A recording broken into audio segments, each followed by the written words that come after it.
Bonjour à toutes et à tous et bienvenue dans ce nouvel épisode de WWE News. J'espère que vous allez tous très bien. On va revenir comme à chaque fois sur les 4 news les plus importantes de la semaine et on a du très très lourd et surtout en ce qui concerne l'Undertaker.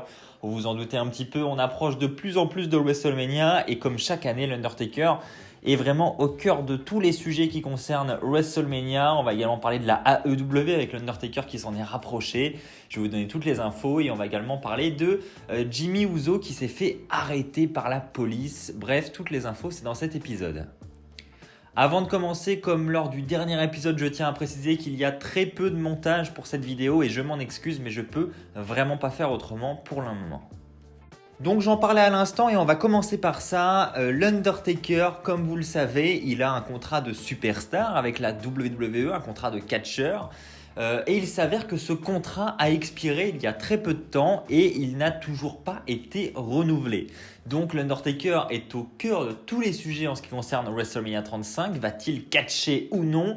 Et jusqu'à présent, je peux d'ores et déjà vous le dire, l'Undertaker n'est pas prévu dans les plans de WrestleMania 35, du moins pas en tant que catcheur, il ne devrait pas avoir de match et je vais même aller plus loin que ça, il est dit d'après les sources qui sont PW Insider avec Dale Meltzer, il est dit que l'Undertaker aurait pris sa retraite pour de bon cette fois-ci puisque comme vous pouvez le voir, l'Undertaker non seulement n'a pas re-signé de contrat de superstar et en plus accepte désormais d'être booké par d'autres compagnies, d'autres fédérations, d'autres conventions, etc. Il accepte les bookings extérieurs à la WWE qui sont extrêmement chers. Je ne sais pas si vous avez vu les tarifs, mais on affiche pas loin de 25 000 $ de l'heure. Si vous voulez inviter l'Undertaker dans votre salon, vous pouvez, mais ça va vous coûter 25 000 $ de l'heure. Donc peut-être que les plus riches d'entre vous pourront le faire. Si vous le faites d'ailleurs, n'hésitez pas à m'inviter. Je prendrai bien un petit café avec l'Undertaker, il n'y a pas de souci pour ça. Mais c'est extrêmement cher, donc très peu de fédérations vont pouvoir se le permettre. Mais voilà, donc pour clôturer ça, en tout cas, une chose est sûre, l'Undertaker n'a pour l'instant, au jour d'aujourd'hui, pas re-signé de contrat avec la WWE, pas de contrat de superstar. Donc, plusieurs possibilités. Soit l'Undertaker va re-signer un contrat et donc qui pourrait aboutir à un match à WrestleMania. Vous le savez, on en parlait beaucoup de ce rematch face à John Cena où l'Undertaker pouvait mettre sa carrière en jeu. Il y avait même d'autres rumeurs pour l'Undertaker à WrestleMania. Certains parlaient de Drew McIntyre. Enfin bref, il y avait plein de rumeurs. Donc pourquoi pas, après tout il n'est pas trop tard et peut-être que l'Undertaker va faire une apparition au lendemain d'Elimination Chamber, enfin voilà, ça a déjà été fait, on se rappelle en 2013, on a su que CM Punk allait affronter l'Undertaker à WrestleMania 29 que le lendemain d'Elimination Chamber, donc on est un peu dans la même situation que cette année, donc il ne faut pas dire que voilà c'est définitif, l'Undertaker n'aura pas de match, ça peut encore arriver, donc voilà un peu pour contredire les rumeurs. Moi honnêtement, je n'y crois vraiment pas plus que ça à l'Undertaker pour ce WrestleMania 35, du moins en tant que catcheur. Et je pense sincèrement, je sais pas, c'est un pressentiment que cette année, le Hall of Fame est pour lui et que ça va être la grosse star qui va faire partie de cette classe 2019 du Hall of Fame.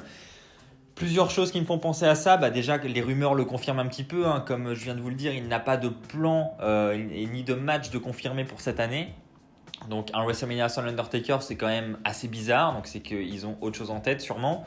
Et puis autre chose, nous sommes bientôt au mois de mars et les tickets ne sont toujours pas en vente pour le Hall of Fame. Et nous ne savons toujours pas qui sera la tête d'affiche pour cette édition 2019 du Hall of Fame. Et ça aussi c'est très très rare. Généralement les tickets sortent aux alentours de début janvier, mi-janvier. Et là nous sommes à la mi-février déjà et nous n'avons toujours pas d'infos sur le Hall of Famer. Au passage, d'autres sources ont confirmé que la tête d'affiche serait révélée à Elimination Chamber ou au lendemain d'Elimination Chamber. Donc on devrait avoir plus d'infos cette semaine. Donc on va voir si l'Undertaker fait partie de cette classe ou pas. Et s'il en fait partie, je pense que ça confirme largement tout ce que je viens de vous dire et que effectivement on ne reverra plus l'Undertaker en tant que catcheur mais en simple légende. Ça va me faire une parfaite transition pour la prochaine news qui sera également sur l'Undertaker. J'en ai parlé en introduction. Vous le savez, pour ceux qui ont suivi un petit peu les réseaux sociaux, l'Undertaker a publié une photo qui a fait beaucoup parler, où on le voit avec Michelle McCool sortir d'un jet privé et où il a teasé un rendez-vous assez important. Et on n'a toujours pas d'informations sur la vérité de ce rendez-vous, mais il y a quand même quelque chose de relativement bizarre qui s'est produit, c'est que quelques heures après la publication de cette photo, la AEW a annoncé la participation de l'Undertaker à leur convention qui s'appelle Starrcast 2. Donc c'est une petite convention où on peut rencontrer les superstars pour voilà, des meet and greet, pour avoir des photos, des dédicaces, etc. Et donc la AEW s'est quand même offert l'Undertaker. Je ne sais pas si vous imaginez ce que ça représente. Enfin moi en tout cas je suis vraiment surpris et vraiment hyper surpris par cette annonce. Franchement, j'ai vraiment confiance en la AEW. Je pense que c'est vraiment un projet qui peut marcher. Bon, après, c'est pas le sujet. Je sais qu'il y en a qui sont vraiment contre. Les avis sont partagés. Je suis pas là pour en parler. Mais voilà, pour qu'ils arrivent à se payer l'Undertaker, qui, je vous le rappelle, était à 25 000 $ de l'heure, c'est que quand même, il y a des moyens financiers relativement importants derrière cette fédération. Surtout derrière cette convention, qui reste une convention. Ce n'est pas le show. Attention, c'est bien Starrcast 2 qui est une simple convention. Et justement, ça me fait une parfaite transition aussi pour la suite. L'Undertaker qui participe à la convention Starrcast 2 de la AEW ne veut pas dire que l'Undertaker participera au pay-per-view de la AEW Double or Nothing. Au contraire, on ne va pas exagérer non plus, mais d'après les sources qui rapportent cette information, il y a très peu de chances, voire aucune chance que l'on voit l'Undertaker lors du pay-per-view de la AEW. Mais bon, même sans avoir la superstar lors du pay-per-view, l'avoir durant cette convention, offrir la possibilité aux fans de rencontrer l'Undertaker, c'est une énorme chance, une énorme opportunité et surtout un énorme coup de pub pour la AEW. Donc moi, je suis vraiment super surpris et c'est vraiment une bonne chose que la AEW s'offre des superstars comme ça.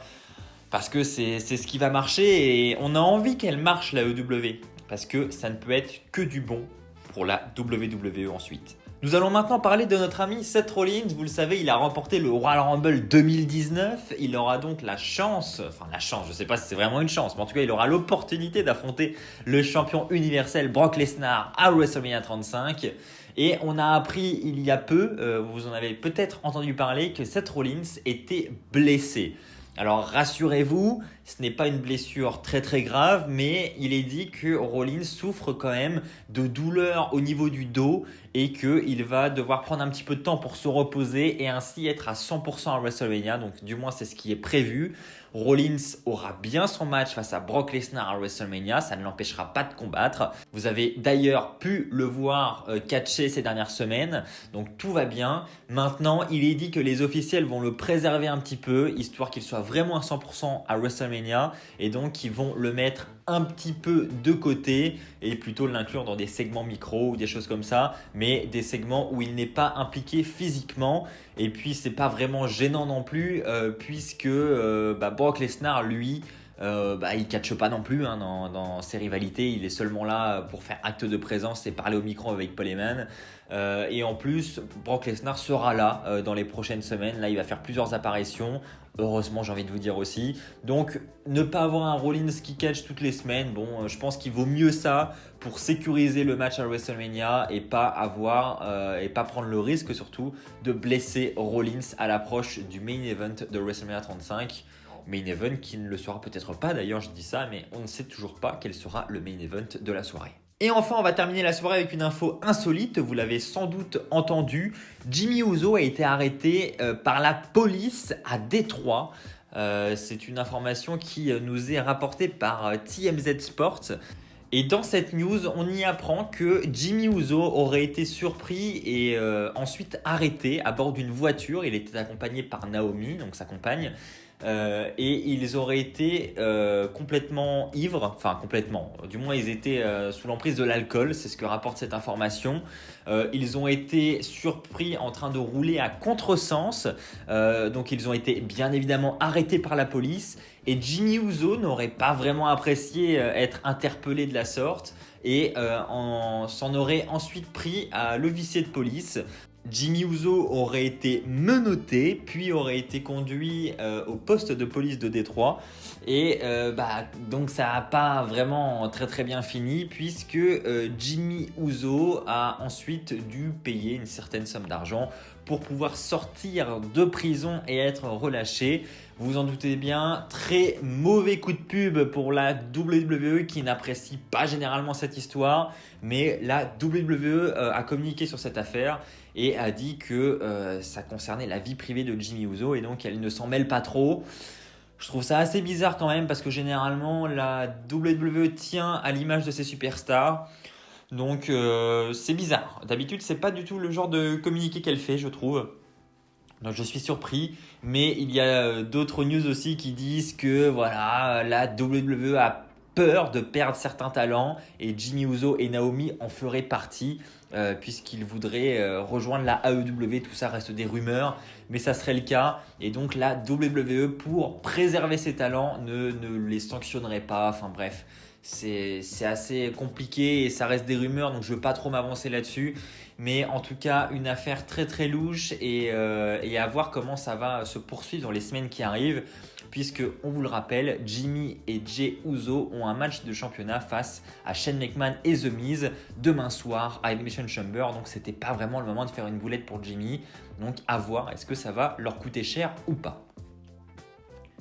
Voilà, c'est ainsi que s'achève cet épisode de WWE News, j'espère qu'il vous a plu. Si c'est le cas, comme d'habitude, n'hésitez pas à lâcher un pouce bleu, n'hésitez pas à vous abonner pour ne pas rater les prochaines vidéos qui sortiront sur la chaîne.